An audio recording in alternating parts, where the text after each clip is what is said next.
Hello students, welcome to arch chemistry.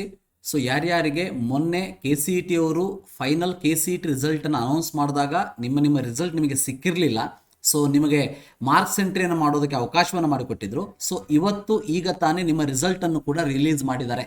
So ನೀವು ಮಾಡಬೇಕಾಗಿರೋದಷ್ಟೇ KE ವೆಬ್ಸೈಟ್ಗೆ ಹೋಗಿಬಿಟ್ಟು ಇಲ್ಲಿ ಪ್ರವೇಶ ಅಂತ ಇದೆ, ಅದಕ್ಕೆ ಹೋಗಿಬಿಟ್ಟು ಸೊ ಇಲ್ಲಿ UGC 2023 UGC 2023 ಸ್ಪಾಟ್ ಶ್ರೇಣಿಯ ಲಿಂಕ್ ಅಂತ ಇದೆ, ಅದರ ಮೇಲೆ ಕ್ಲಿಕ್ ಮಾಡಿ. ಸೊ ಇಲ್ಲಿ CET ನಂಬರ್ ಮತ್ತು ಡೇಟ್ ಆಫ್ ಬರ್ತ್ ಅನ್ನು ಹಾಕಿದ್ರೆ ಸಬ್ಮಿಟ್ ಮಾಡಿದ್ರೆ ನಿಮಗೆ ನಿಮ್ಮ ರಿಸಲ್ಟ್ ಕಾಣಿಸ್ತದೆ. So what is the meaning of the spot ಶ್ರೇಣಿ ಅಂದ್ರೇನು, ಸ್ಪಾಟ್ ರ್ಯಾಂಕ್ ಅಂದ್ರೇನು? ಸೊ ನಿಮಗೆ ರ್ಯಾಂಕ್ ಬಂದ ಮೇಲೆ ಫಾರ್ ಎಕ್ಸಾಂಪಲ್ ಈಗ 5000 GG ಅಂತ ಬಂದಿರ್ತದೆ. ಸೊ ಆ GG ಅಂದ್ರೆ ಮೀನಿಂಗ್ ಏನು, G55 ಅಂದ್ರೆ ಮೀನಿಂಗ್ ಏನು, H55 ಅಂದ್ರೆ ಮೀನಿಂಗ್ ಏನು? ಸೊ ಇವೆಲ್ಲದರ ಒಂದು ಇನ್ಫಾರ್ಮೇಷನ್ ನಾನು ಈವ್ನಿಂಗ್ ವಿಡಿಯೋದಲ್ಲಿ ಎಕ್ಸ್ಪ್ಲೇನ್ ಮಾಡ್ತೀನಿ, don't worry about that. But ಈಗ ಯಾರ್ಯಾರ ರಿಸಲ್ಟ್ ಬಂದಿಲ್ಲ ಅವರ ರಿಸಲ್ಟ್ ಕೂಡ ಬಂದಿದೆ. ದಯವಿಟ್ಟು ನಿಮ್ಮ ರಿಸಲ್ಟನ್ನು ನೀವು ನೋಡ್ಕೊಳ್ಳಬಹುದು. ಈ ಒಂದು ಲಿಂಕನ್ನು ಯೂಸ್ ಮಾಡಿ, KE ವೆಬ್ಸೈಟಲ್ಲಿ ಕೊಟ್ಟಿದ್ದಾರೆ. ಸೊ ಅದನ್ನು ಯೂಸ್ ಮಾಡಿ ನಿಮ್ಮ ರಿಸಲ್ಟನ್ನು ನೋಡ್ಕೊಳ್ಳಿ.